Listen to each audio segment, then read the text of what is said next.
Baik, kita akan melanjutkan ke otonomi daerah.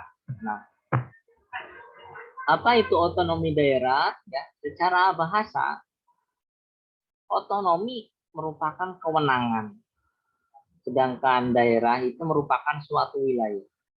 Jadi, kewenangan suatu wilayah. Sedangkan menurut pasal 1 Undang-Undang Nomor 22 tahun 1999 ya, otonomi daerah merupakan kewenangan daerah otonom untuk apa? Untuk mengatur dan mengurus kepentingan masyarakat setempat menurut prakarsa sendiri berdasarkan aspirasi masyarakat ya, sesuai dengan peraturan perundang-undangan. Nah, berbeda dengan menurut undang-undang pasal 1 nomor 32 tahun 2004 yang menyatakan hak ataupun wewenang dan kewajiban daerah untuk mengatur dan mengurus sendiri urusan pemerintahannya dan masyarakat sekitar. Gitu. Maka dinamakan otonomi daerah. Apa itu otonomi daerah ataupun apa itu daerah otonom ya?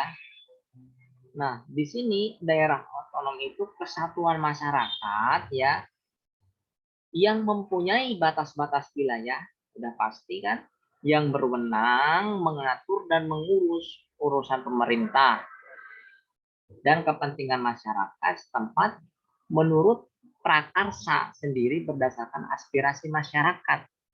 Gitu. Maka dinamakan daerah otonom.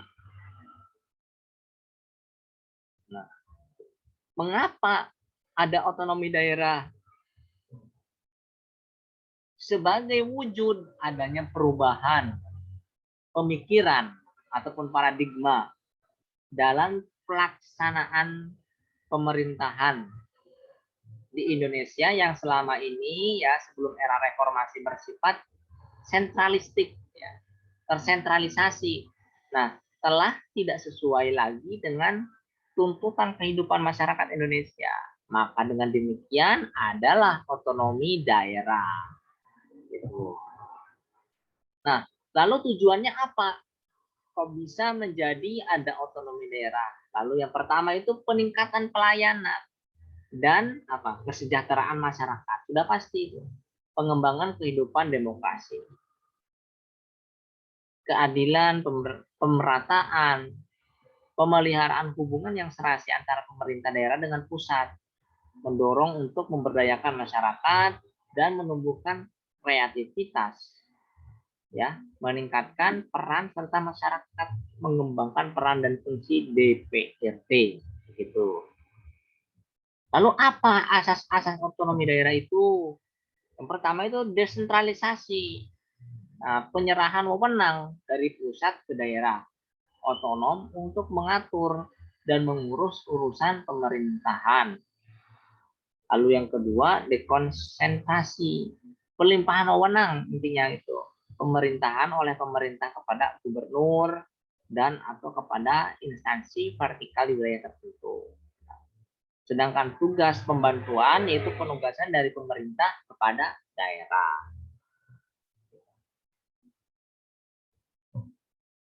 Nah, contohnya untuk desentralisasi ya dinas pendidikan mengatur pola pendidikan. Gitu. Dinas perikanan mengatur potensi perikanan di daerah. Nah, yang ketiga itu pemeliharaan ya ataupun pemilihan kepala daerah. Itu yang terdesentralisasi. Sedangkan dekonsentrasi ya kantor pelayanan pajak sudah untuk masyarakat. Nah, tugas pembantu itu kegiatan penanggulangan kemiskinan P2KP. Nah, kegiatan pengembangan infrastruktur sosial ekonomi wilayah dan bantuan operasional kesehatan. Itu merupakan contoh-contoh dari ketiga aspek itu. Sedangkan untuk asas-asas pelaksanaan otonomi daerah ya, yang pertama otonomi luas, otonomi nyata, dan otonomi yang bertanggung jawab. Untuk otonomi luas ya,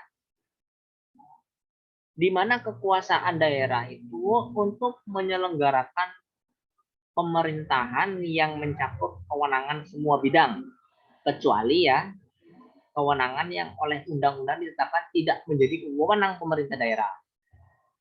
Sedangkan otonomi nyata itu menyelenggarakan pemerintahan di bidang tertentu yang secara nyata ada dan diperlukan untuk tumbuh dan berkembang di daerah.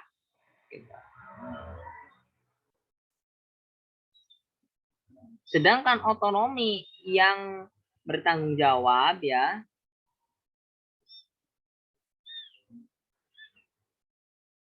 perwujudan pertanggungjawaban sebagai konsekuensi pemerintah, di mana pemberian hak dan kewenangan kepada daerah sebagai wujud tugas dan kewajiban daerah dalam mencapai tujuan otonomi.